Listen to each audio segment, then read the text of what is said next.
What's up? What's up? What's up? Welcome to the conversation. Look, y'all, I'm hyped.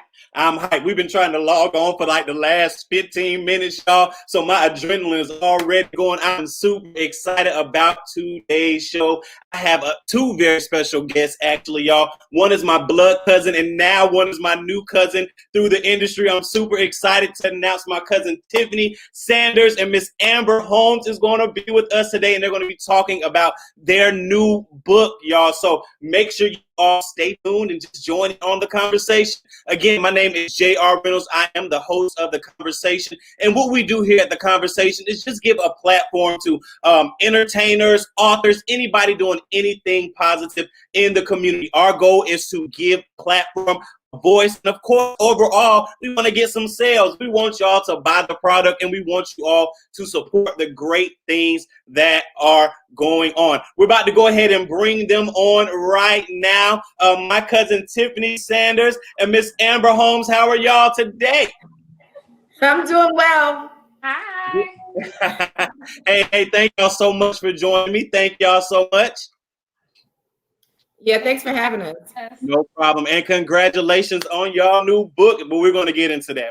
Yes. We are going to get into that. Look, but before we do, it's something I do here on the show. It's called the Eagle Vision Picture Game. And what that is simply I went down your timeline. Amber, I had to get Tiffany to do a little work for me. And just pick a few pictures. And I want you to tell me what these pictures mean to you all, okay? Okay. All right, so I'm gonna just start here. Oh, my grandma. That is my grandma. She is my best friend, my bestest friend ever.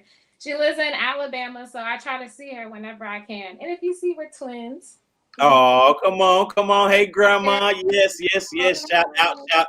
All right, here we go. Oh, you did good. I did. This is my husband, Mr. Holmes. That picture, there's actually a movie on Netflix called Happily Ever After. So the weekend before our wedding, we went to the Atlanta Botanical Gardens. Come on. Took a picture there. Yes, that's what's up. I stay in Atlanta, so okay. That's what's up. Here we go. Oh, waterfalls. I am obsessed with waterfalls. I am a waterfall chaser. So that was actually me visiting a waterfall in Oregon, which I'm actually going to Washington next week. So I plan to see some more waterfalls. Wow, that is what's up. Y'all stay traveling. Okay. That part. Oh, check us out. This is my brother.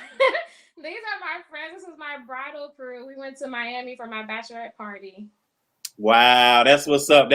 See, it wasn't too bad, was it? No, that was exactly.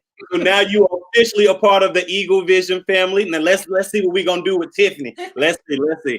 Ooh, fingers crossed. I don't know what you think. These are my niece and nephew. They're my reasons why we were at my niece's going away party. She's in the Navy now. We're still waiting to hear from her. But those are my reasons why. They are the reason why I'm doing everything I'm doing. Oh, come on now.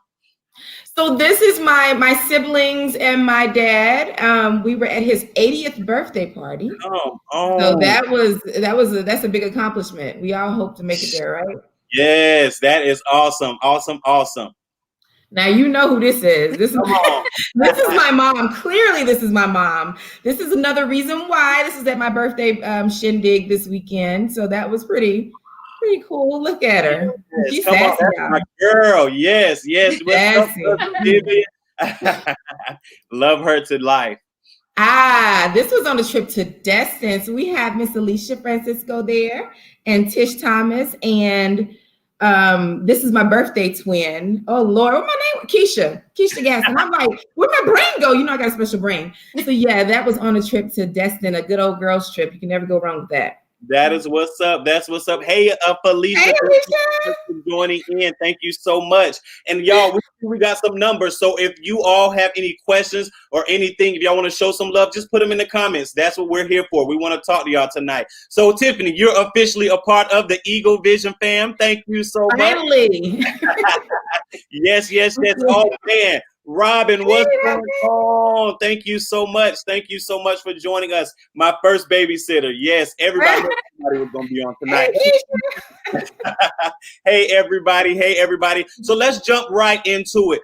For both of you all, can y'all just tell me a little bit about you? Not the author, not the, with all those credentials, because we're going to get into that. But just tell us a little bit about who you all are as people. Yes. So I'll go. So I was raised in Virginia Beach. I'm actually a military child and now a military spouse. So I live here in Charlotte, North Carolina. And most of the things I like to do in my spare time is hiking and chasing waterfalls. I am a foodie, so you can catch me on Yelp. I will leave a review for your business. And I love girl time and just hanging out with friends and having special memories. Wow, that's awesome. That's what's up. I did read that in your bio that you were a foodie. That's what's up. Yes. What kind of food? Like all kind or everybody's food? I'm here to critique it. That is what's up. So when I come to Charlotte, I'm gonna definitely be hitting you up for real. Yes. For real. That's what's up. Tiffany, tell us a little bit about you. Okay, so I can't beat her, but I'm just kidding. I'm from Asheville, North Carolina, currently living in Charlotte. Currently living in Charlotte, North Carolina. I am into traveling. You can catch me on a plane, on a boat, in the car. I'm all about that life. Like reading a little bit of ratchet novels, nothing too serious. And love working with children. Yeah. Wow, that's what's up. That's what's up. And we're cousins. Yes. So can you tell me, I guess, the first memory that you remember or something that you remember about me? Y'all know he a church boy, right? He loves, and he always had the lead part. Like, I don't know. Oh, I tried to lead a song one time. It was not working, but he does really good. But yeah, he's a church boy. Sweet soul. Wow. And I know he loves me and I love him. Definitely. Let me tell you what I remember, like a memory I remember about you. We was at Cookie's house or something, shout out to Cookie, and you braided Nita's hair like you was corn rolling. Like, so that's something like I'd never forget. I don't know why.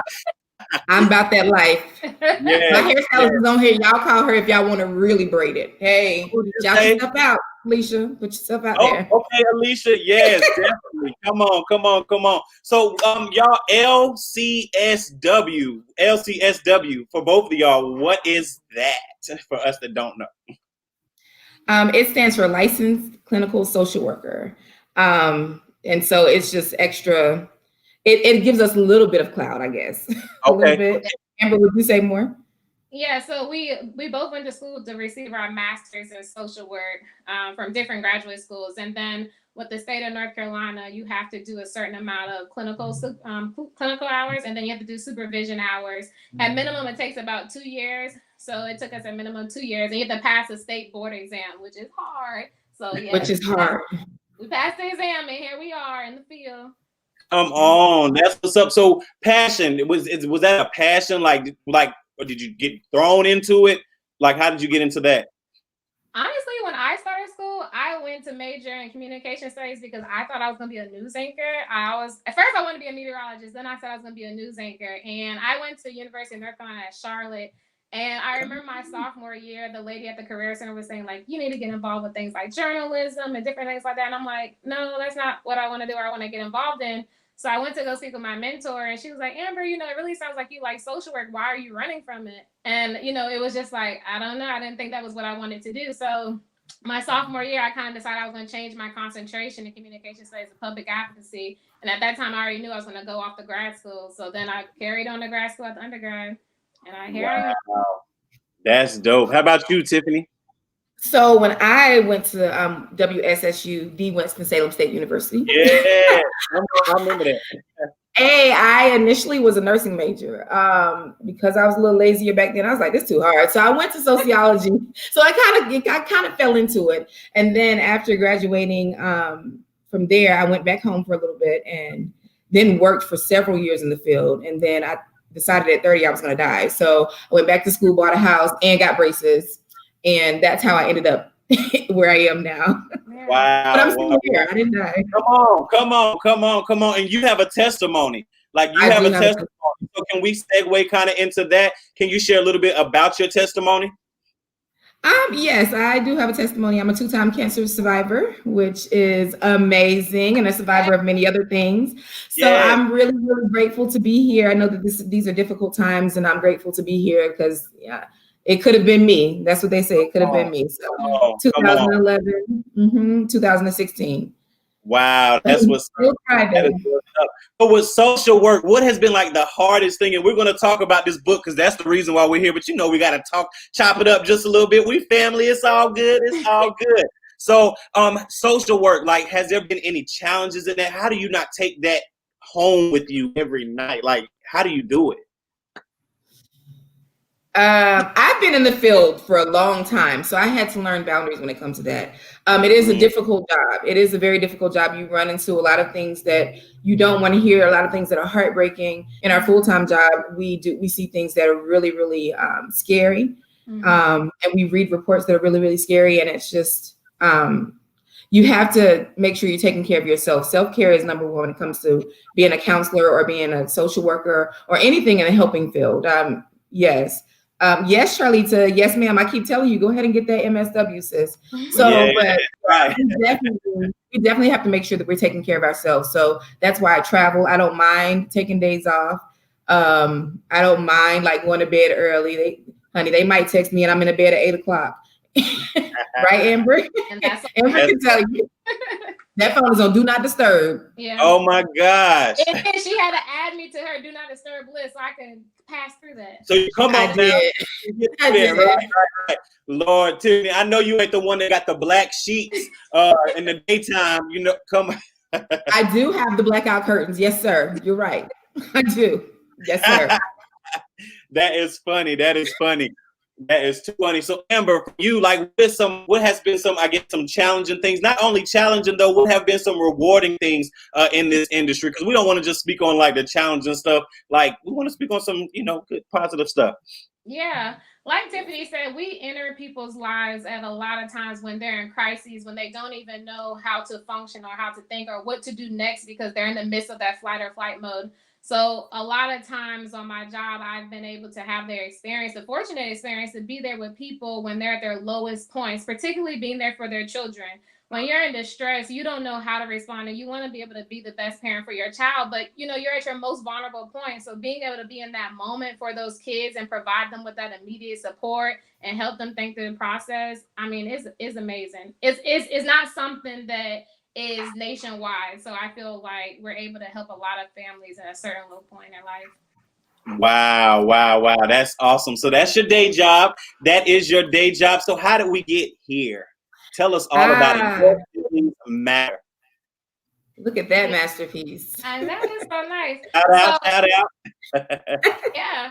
So Tiffany and I, obviously we worked together, and Tiffany and I automatically clicked when we started working together. She was at the job before me. So we kind of always talked and had different things going on. So one day, and I'll never forget this day, I was walking into Marshall's and I was just like, man, I really want to write a book. Just random in my head. And I'm walking in the store and I was like, Tiffany might want to write a book with me. She's very ambitious too. So I texted her and I said, hey, we should write a book. And she said, let's do it when you want to meet. And I was like, this is why I mess with her. This is why I mess with her. And literally the next week, we met at an ice cream shop and we started writing the book just like that. That is what's up. That's what's up. Tiffany, look, how important is it? I mean, we're going to talk a little bit about the book, but about like when a friend has an idea, you know what I'm saying? Like when a friend has something like for you to, because you could be like, okay, write your book. You know what I'm saying? But how important is it to support people? How important is that? It's so very important to support people. I mean, people had to support me. And so it's like in order for you to get somewhere, hey, Tanya. Yeah. And in order for you to get somewhere in life, you have to like give back, right? So you have to give back. In order for you to get somewhere, you have to receive things from other people. And so I'm all about that giving and receiving. And I'm like, whatever I can learn from you is what I'm going to learn. I just learned some tech stuff tonight. That's what I'm going to learn. If I want to be a host, guess what? I'm going to call Mr. J.R. Reynolds and say, what do I need to do? And that's what people need to realize. That's what you need to do. I've always been open to people being in my inbox, asking me, how did you get here? What's the best school? What do I need to do? I'm all about that because you never know what you're pouring into other people's lives. Wow. Can you speak on that, Amber? That is good. That's good. I definitely agree with Tiffany. And we always talk about reciprocity. Like, you give with, you always got to have your hand, they tell you with an open hand so you can have an open hand to receive. So it's definitely something that I think the older you get, you realize the value of it and how important it is. So, I mean, it's the way to be. You have to be able to give, and you shall receive when you give. Wow, that is so good. That's so good. I'm loving this. So let's get in the comments real quick. Hey, Tanya, thank you so much for joining. They said, yes. So proud of you all. Kurt Tanese says, hey, Tiff, love you. Congrats. Okay, here we go. Day. Hey, what's going on, Damon? Thank you so much. Thank y'all. We got Vivian Stewart. She said, all right, Amber. We got Kel, one of my favorite cousins. What's going on? Thank y'all so much. Hey, Everybody. So tell us a little bit about what the book is about, please. Okay. So this is what the book actually looks like. I brought it with us. Yes, I brought it to the, can you see it? I'm not that great at this whole technology thing. So in our full-time job, we realized that there were a lot of children being exposed to domestic violence. And there are books out there for other things like sexual abuse, and there are books for like trauma in general. We work with trauma full-time. And one of the things that we realized is there is another book out there for DV, but it's a little dated. So we realized that we probably needed one that was a little bit more up-to-date, that had like the beginning and the end. What people don't realize is there's a cycle for domestic violence. And so there's usually like, in the beginning, it's not always like, they're not coming in to be, the abusers are not coming in being abusive. It's always starts off really, really good. Everything is great, right? And then something happens, and then children in particular, well, both children and the victims are impacted by it largely. And Amber, I'll let you take it away a little bit. Yeah, so definitely the cycle of domestic violence that Tiffany was talking about, where everything will be really good, which they call like the honeymoon phase, and then it starts going through tension, and then it starts going to like control and manipulation, and then it goes into like forgiveness. I'm sorry, I didn't mean to do that. And then right when the person forgives, it goes right back into the control and then the violence again. And domestic violence comes in so many different forms. I think a lot of people don't realize that, it could be psychological abuse, name calling, it could be financial control, different things as far as him or her, controlling the money or not allowing the victim to have access to funds. So it's so many different ways that domestic violence can be hit. A lot of times when the cycle continues for so long, sometimes it's kind of blind to the fact that a lot of people don't realize that it's happening, or they're so used to it that it's now the norm. And what happens is children start witnessing what's happening, and this is their shape and their perspective of how a relationship is supposed to be, or what they think it is. And the kids go to school and they're trying to concentrate in class, and they're having a hard time concentrating in class, or they're picking on other kids, or they can't focus. And teachers see the acting out behavior, but no one knows what's really going on in the home for the children.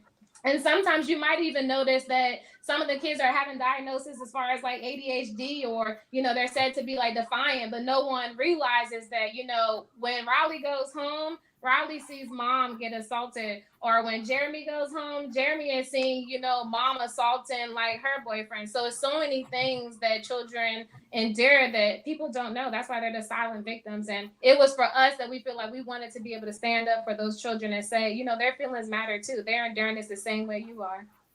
Wow. Oh my gosh, that is so good. So is this more for the children, or is it an adult book, or everybody? Is it kind of for everybody? I think it'll be helpful for both, actually, because it helps the parents who somewhat difficult in a difficult situation. It helps them talk to the child a little bit more. So we use a fictional character to let the child be more relatable to it, but not talking about the child. That's important when you're reading books and you have books for children that are in therapy and things like that. That helps them relate to the character, and then they might actually also start talking about it. And so it's got some safety planning in there that can help the parent safety plan. For a counselor, it's got, well, the parent and counselor, the adult, it's got like activities in there to help them calm down. So that's what's really important when it comes to that. Mm-hmm. That's so good. Oh my gosh, congratulations. Oh my gosh. So can y'all take me to, I guess, the writing process? So was it your idea, Amber, like to start the book, right? Yeah, I presented to Tiffany. Okay, so you presented like, okay, I'm listening. Yeah, so when we met at the ice cream shop and we started writing, it was just like, she was like, what do you want to write about? And I was like, domestic violence. Because by that time, I felt like I had seen so many cases. And she was like, oh, I'm interested in the children's for domestic violence too. And I was like, this is set up by the Lord. This is Amen. Yes. So then we jumped right in. It's so funny because me and Tiffany are both eager, ambitious people. So when we started writing, I don't even think that we even started like brainstorming, like, what should happen. And I love it. We immediately started writing the story. Like it was word from word, like page from page. I went home that night, and it's so funny. I didn't even have a piece of paper. Why did I come without a sheet of paper? I don't know. I had it on the back of something that was in my purse. And I said, okay, when I go home and put this on Google Docs. So then we put it on Google Docs, and from there, we would just go on it whenever we wanted to. And just Yep. Okay. Mm-hmm. Oh, that's good. That is good. Man, this is so good. So before we wrap it up, can you both just to the reader, to that person who may be in this situation, can y'all give them some encouragement, just give them something to take away?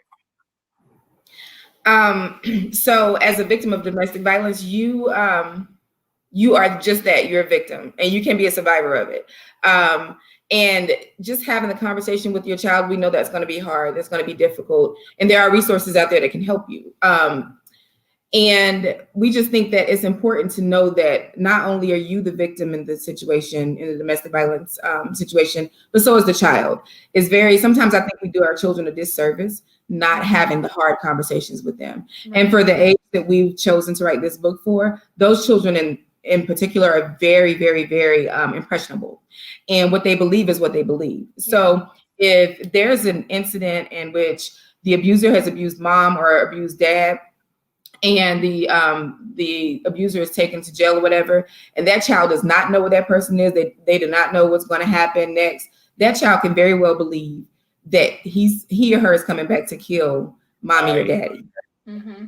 And that's when you're going to start seeing the symptoms. But you can stop that by, one, reading Your Feelings Matter. And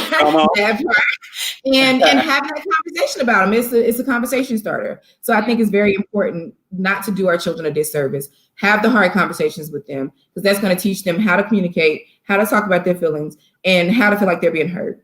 Yeah. And just the message that it's okay to not know how to talk to your children about this. I think a lot of it's so much stress that you're going through in this situation, and people feel like I need to do it perfect, or if I don't know how to have the conversation, I'm not going to have the conversation at all. But avoiding the conversation is not going to make it any better for the child. So knowing that it's okay not to know what to say in a conversation, but there's people out there that's here to support you. There's so many services. There's social workers out here that are riding or dying for you guys and the kids. So we're here to support you and get you through that journey. And before you even have to get to the point of contacting a social worker, I always tell my families, it's okay to say, like, Riley, that's a really good question. Give mommy some time to think about that, and I'll get back to you. It's okay to say that, but as long as you do your due diligence and follow up on how to respond to your child, that's what it's all about. Yes. Robin says, love seeing you, Queen, succeed. Thank you, Robin, for tuning in. Thank you so much. They say congratulations. So glad you wrote this book. Emotional abuse is real, often overlooked. That's real. It says, teach the people. Y'all better come on and teach the people.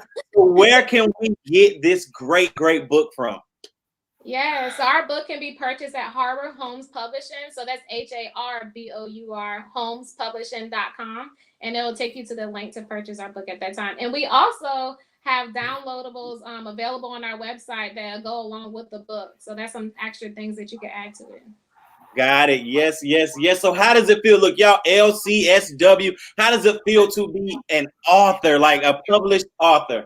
It was amazing. It feels amazing. When we got the books, it was just, we were so giddy. Yeah. It was so funny. Like, she was stalking the UPS driver. I'm like, is the book here yet? Can we just hold it in our hands? Right. And That is what's up. That's what's up. Robin says she can't wait to get the book for her office. That is so good. So good. So good. Again, before I let you go, can both of y'all just give some words of wisdom, encouragement? It doesn't have to be about social work. It doesn't have to be about just whatever the Lord is speaking to you all in this moment. I would say for me personally that sometimes goals don't seem tangible, or they don't seem like you can do it or you can conquer it. And one of my biggest things is overthinking or not feeling that it's within my reach. And I would just say, take that lead that is within your reach. My goal this year for 2020 is conquering all that is mine. So go out there, sis, and conquer all that is yours. It is for you. It is for you. That is good. Yes, yes, yes. And I would echo what she said. I believe in everything that she just said, but also that life is difficult. Life is short. And if you want to do it, do it. You might not succeed every time, and that's okay. I always tell people my story is I didn't get into graduate school the first time. Guess what? I tried again. I didn't pass the exam the first time. Guess what? I tried it again. So don't just keep going. Keep going. Don't stop. It's not going to happen. Everything's not going to happen the way you want it to, but it's going to happen in divine order. Yes, it will. That is real talk. That is real talk. Before I let y'all go, how important is it for you to believe that, you know what I'm saying, to hold on to your faith during, grad school or, these different processes in life? How important is faith? Ooh, faith is everything. My grandma in grad school gave me this picture frame, and it said that God hears my faintest prayers. And there is so many times where I looked at that picture and I thought, Lord, please pull me through because I'm tired. So I know that God hears my faintest prayers. Wow. Come on. That's what's up. That's what's up. That's awesome. Well, I thank you all both so much. This has been super awesome. Tiffany, I love you. Amber, you my new cousin now. Y'all are a part of the Eagle fam. And just one more time, y'all can just tell everybody the name of the book and where they can get it from. Everybody in the comments saying, I need this. She said she needs this for her girls in the salon. We're going to make sure you get it too. Yes. We're going to make sure you get it. Our book is called Your Feelings Matter, and it can be purchased at HarborHomesPublishing.com, HARBOUR, HomesPublishing.com. And I'll put that in the comments as well. Yes, please do. I thank you all both so much.